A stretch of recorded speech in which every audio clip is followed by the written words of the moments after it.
فرمایا کہ کل من علیہا فان، کائنات کی ہر چیز کو فنا ہو جانا ہے۔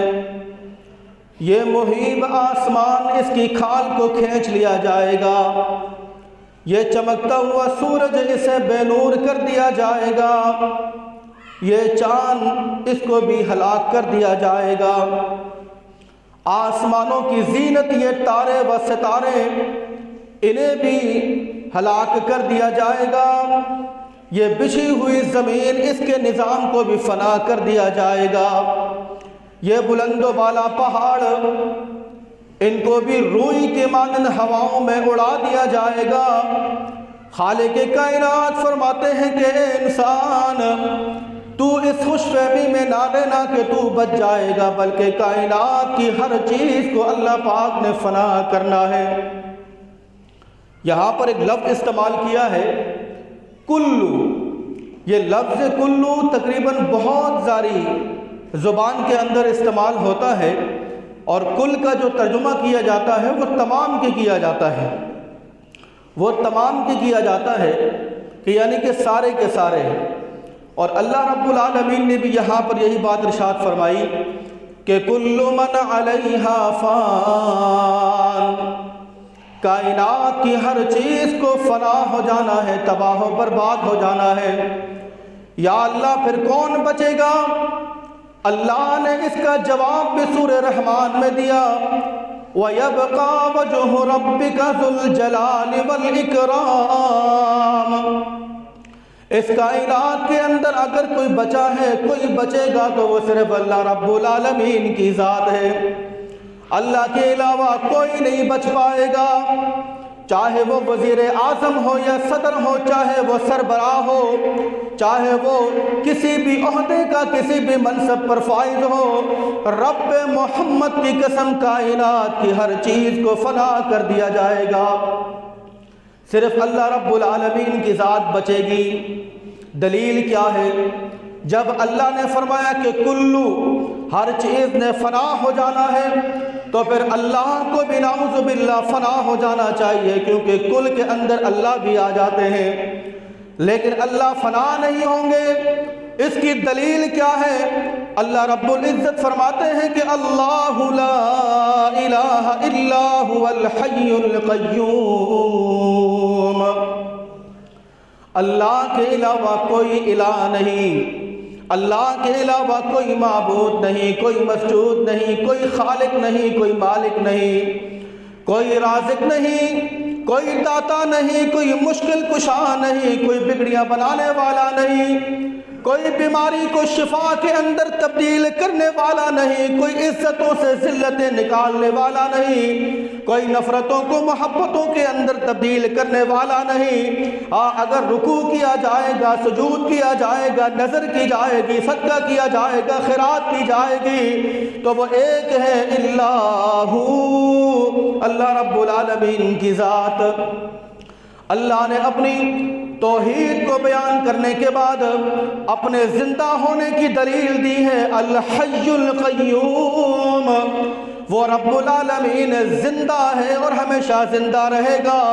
زندہ رہنا تو بہت دور کی بات ہے، راجپوت محلہ کے روشن ضمیروں، تمہارا اللہ تو وہ ہے کہ لا تأخذہ سنۃ ولا نوم، اس رب العالمین کو نہ نیند آئے، نہ نیند کا جھٹکا لگے، نہ اسے نیند آتی ہے نہ اسے اونگ آتی ہے، وہ اکیلا تنے تنہا ہمیشہ سے ہے اور ہمیشہ باقی رہے گا۔ اس کی ایک دلیل اور،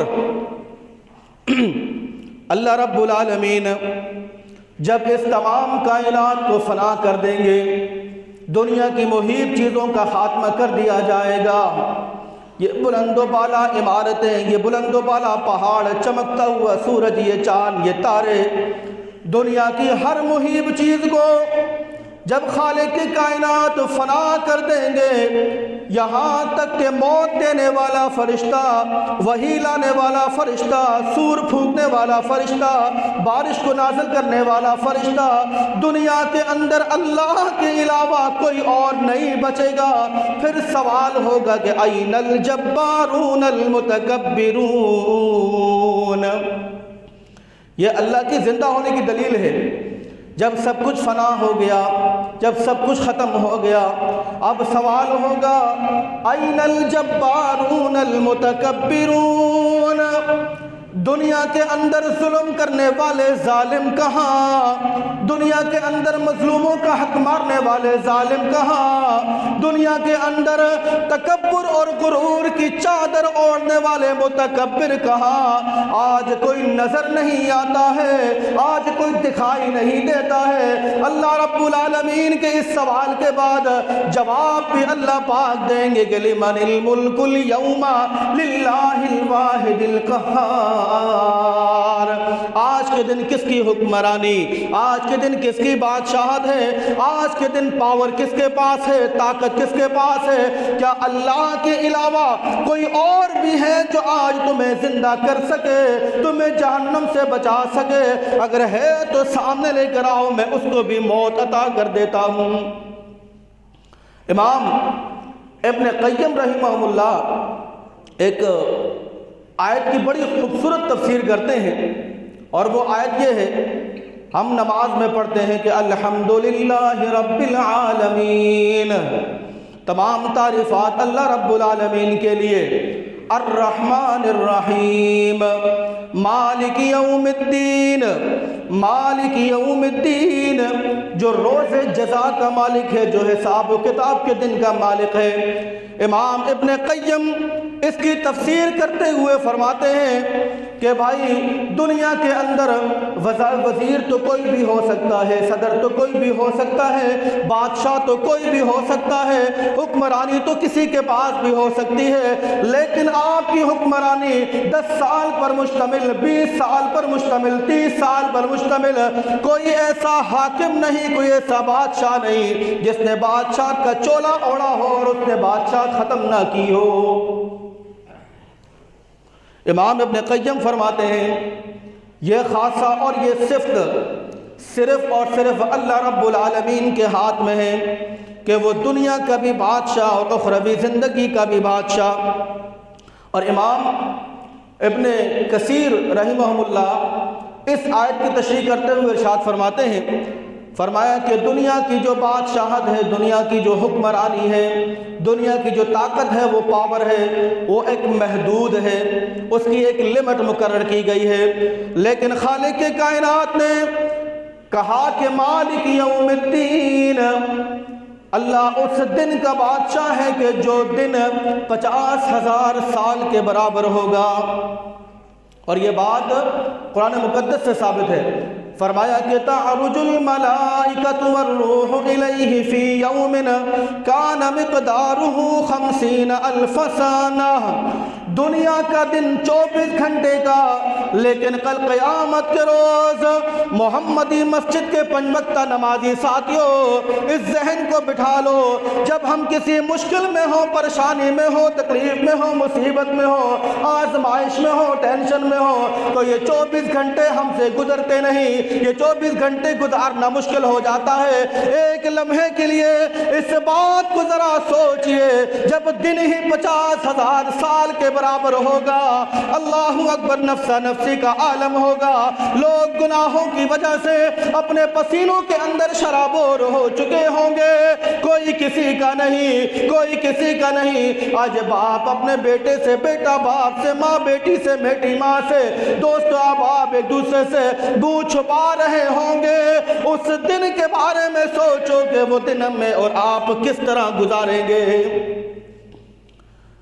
امام ابن کثیر رحمہ اللہ فرماتے ہیں کہ یہ بادشاہت ایک خاص بادشاہت ہے جو اللہ کے علاوہ کسی اور کو نہیں ہے۔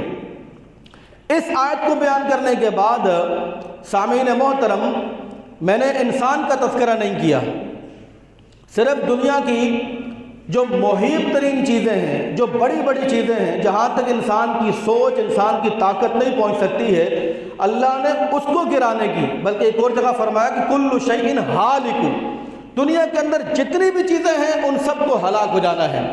اب آئیے چلے انسان کے حوالے سے۔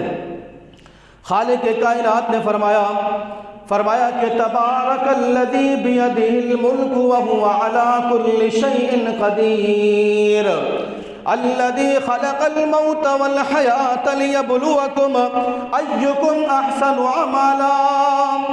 اللہ رب العالمین فرماتے ہیں، فرمایا کہ بابرکت ہے وہ ذات، مقدس ہے وہ ذات، بادشاہت اس رب کی کہ جس رب نے زندگی اور موت کو پیدا کیا۔ نہیں، الذی خلق الموت، جس نے پہلے موت کو پیدا کیا پھر زندگی کو پیدا کیا۔ یا اللہ، اس زندگی اور موت کو پیدا کرنے کا مقصد کیا؟ تاکہ ہم دنیاوی معاملات کے اندر، پراپرٹی میں، بینک بیلنس میں، طاقت میں، شہرت میں، دولت میں، دکھاوے میں، تکبر میں، غرور میں ایک دوسرے سے آگے نکل جائیں۔ کوئی ہم سے اچھا کھا نہ سکے، پی نہ سکے، پہن نہ سکے، کسی کی ہم سے اچھی سواری نہ ہو، کسی کا اچھا مکان ہم سے نہ ہو۔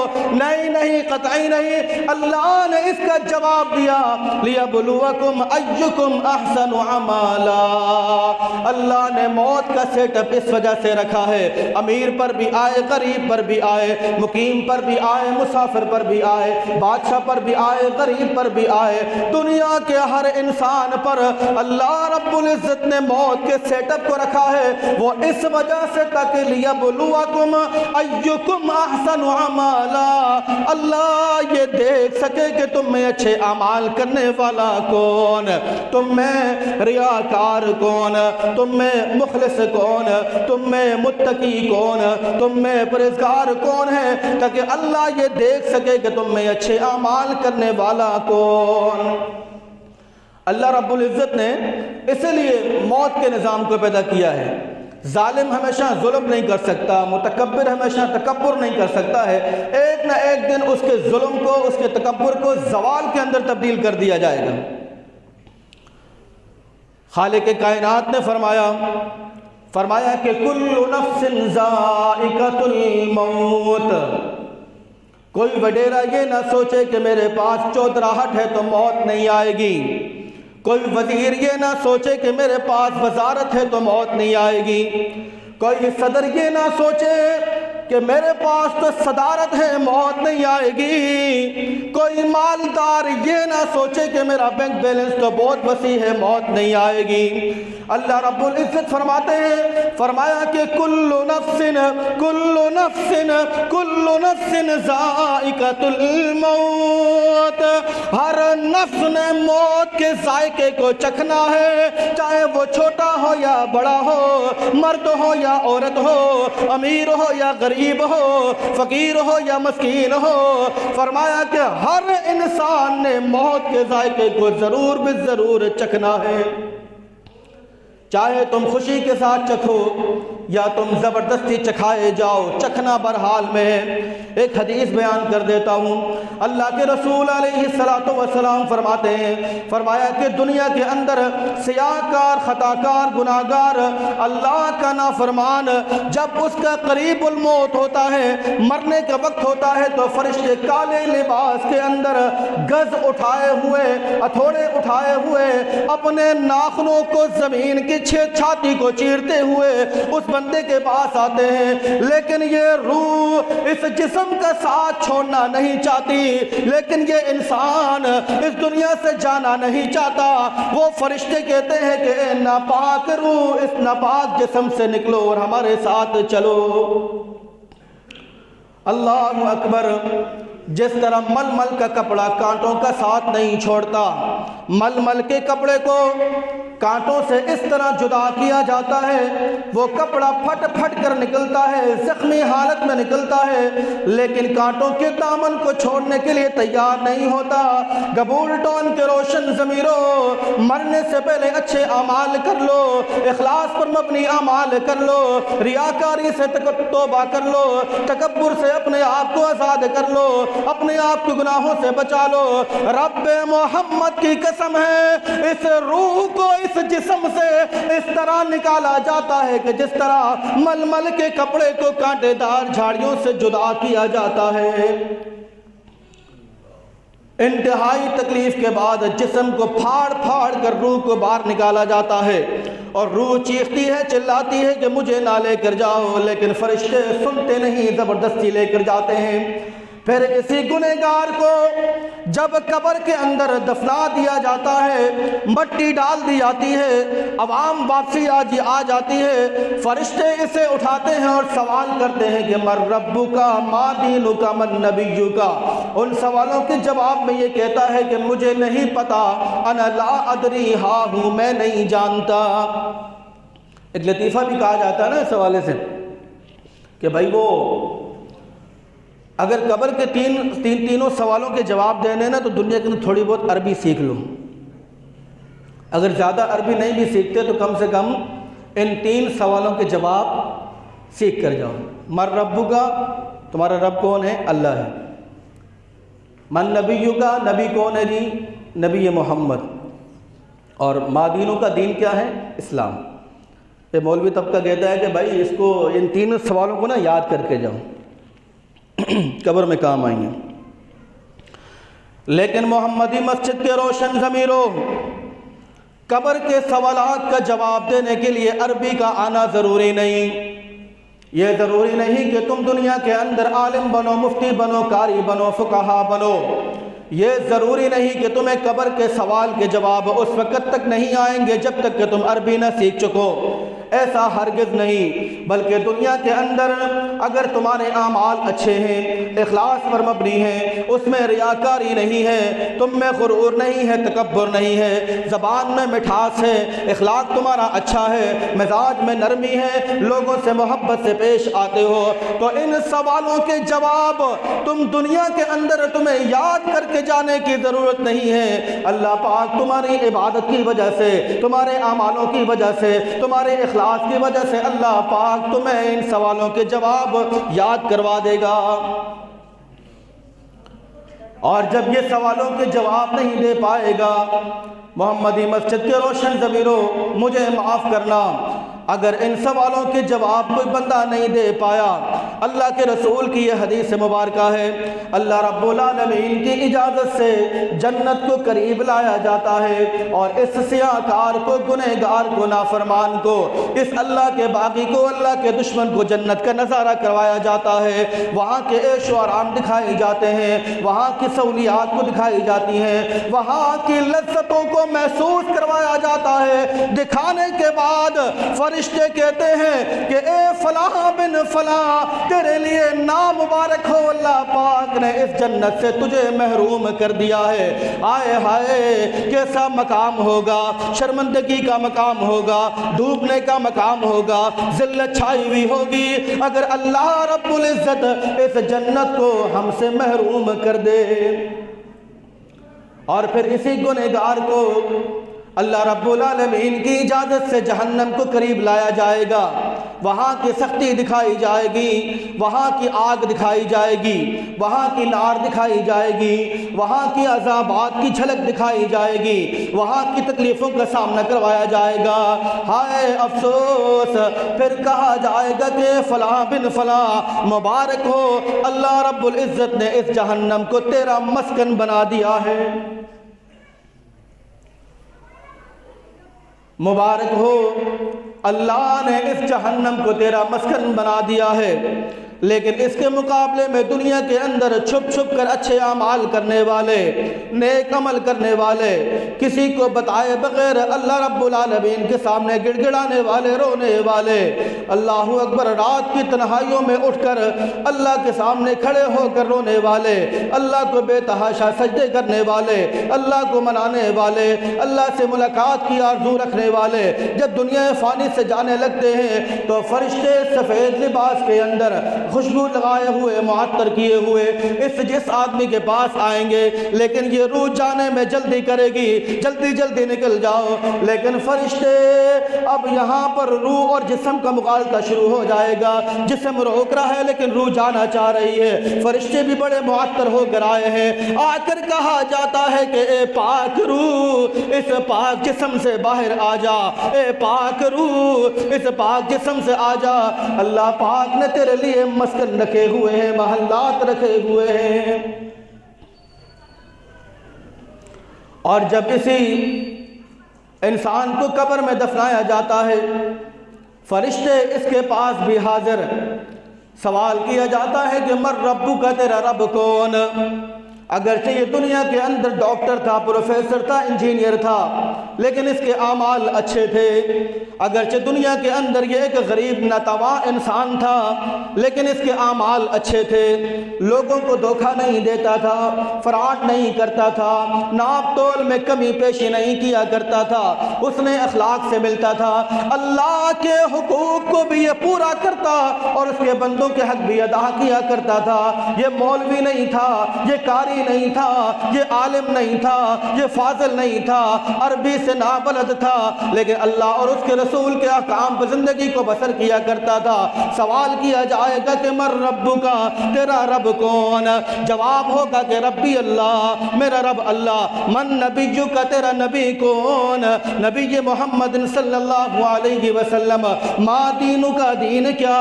دین الاسلام۔ ان سوالوں کے جواب کے بعد اللہ کی توفیق سے، اس کی اجازت سے جہنم کو قریب لایا جائے گا اور کہا جائے گا کہ مبارک ہو، خوش ہو جا، اللہ رب العزت نے اس بھڑکتی ہوئی آگ سے، اس نار سے، اس سختی سے، اس تکلیف سے اللہ نے تجھے محفوظ کر لیا ہے۔ اور پھر جنت کو قریب لا کر دکھایا جائے گا اور کہا جائے گا کہ خوش ہو جا، دنیا کے اندر اخلاص پر مبنی عمل کرنے والے خوش ہو جا، اللہ پاک نے اس جنت کو تیرا مسکن بنا دیا ہے، اللہ پاک نے اس جنت کو تیرا محل بنا دیا ہے۔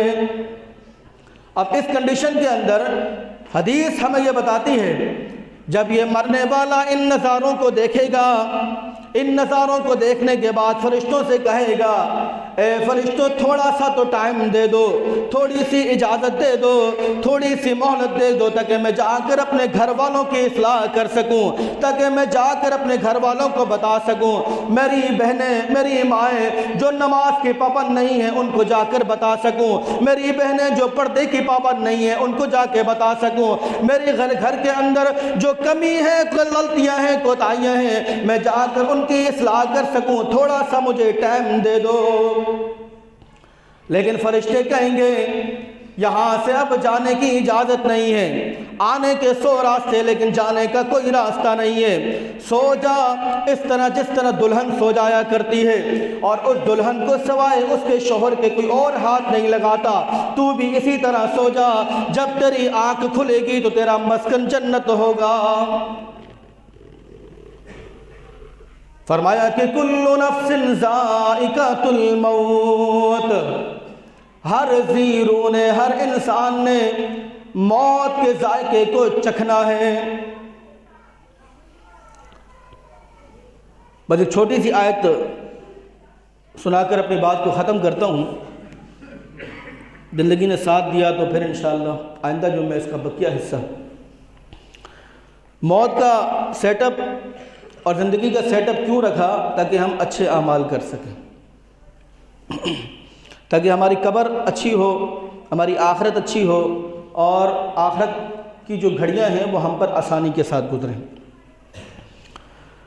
پیارے بھائیوں، جب ہم کہیں سفر پر نکلتے ہیں تو زیادہ راہ کا بندوبست کرتے ہیں، سامان تیار کرتے ہیں، کھانے پینے کا سامان، اوڑھنے بچھونے کا سامان، سرما گرما کا سامان، ہر لحاظ سے ہم پرفیکٹ تیاری کرتے ہیں۔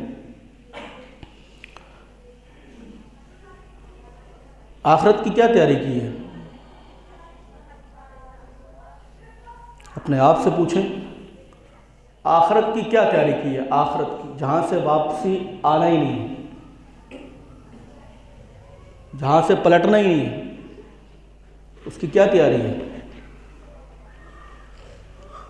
اپنے آپ سے سوال کریں کہ ہم نے آخرت کی کیا تیاری کی ہے۔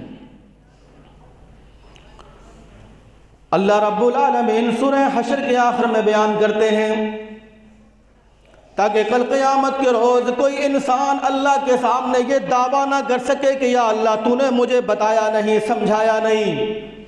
اللہ اس دنیا کے اندر تمہیں سمجھا رہے ہیں، بتا رہے ہیں، سمجھ جاؤ، باز آ ہر آنچ ہستی باز آ۔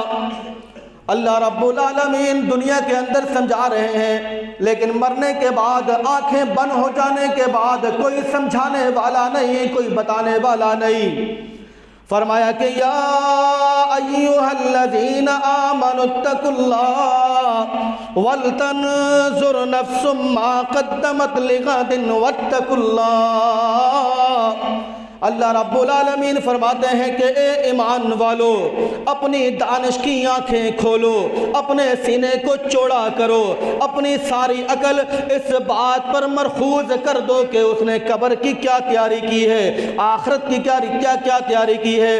اپنا بینک بیلنس چیک کرو، اپنے نیک اعمالوں کو چیک کرو، اپنی غلطیوں کو چیک کرو، کوتاہیوں کو چیک کرو، نافرمانیوں کو چیک کرو، اپنے ان گناہوں کو یاد کرو کہ جو تم نے جان بوجھ کر کیے ہیں، اور معافی مانگ کے ان کو ڈیلیٹ کر دو۔ اللہ رب العالمین فرماتے ہیں کہ وَلْتَنْظُرْ، تم میں سے ہر بندہ دیکھے، غور و فکر کرے کہ لِغَدٍ، کل کے لیے اس نے کیا ذخیرہ کیا ہوا ہے، کل کے لیے اس نے کیا جمع کیا ہوا ہے، آج ہی بتایا جا رہا ہے۔ اور اگر رزلٹ اچھا آ جائے تو وَاتَّقُوا اللَّهَ، اللہ کے ڈر کو اپنے سینے میں رکھنا۔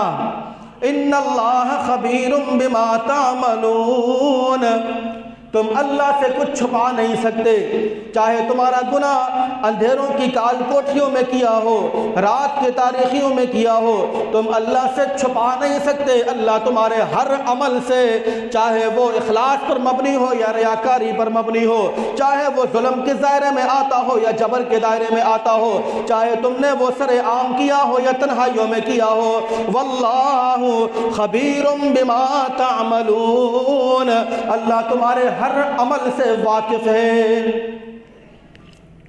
آج کی تقریر کا لب لباب اور خلاصہ کلام یہ ہے، اللہ رب العزت نے اس دنیا کے اندر ہمیں اور آپ کو جو پیدا کیا ہے، اس کا مقصد صرف اور صرف اپنے اچھے اعمالوں کے ذریعے سے اللہ رب العالمین کی خوشنودی کو حاصل کرنا ہے اور اپنی آخرت کی تیاری کرنی ہے۔ اس کا بقیہ حصہ اللہ پاک نے زندگی دی، اس روح اور جسم کا ساتھ رہا تو انشاءاللہ آئندہ جمعے آپ کے سامنے بیان ہوگا۔ اللہ سے دعا ہے کہ اللہ پاک ہم سب کو عمل کی توفیق عطا فرمائے۔ وما علینا الا البلاغ المبین۔ والسلام علیکم ورحمۃ اللہ وبرکاتہ۔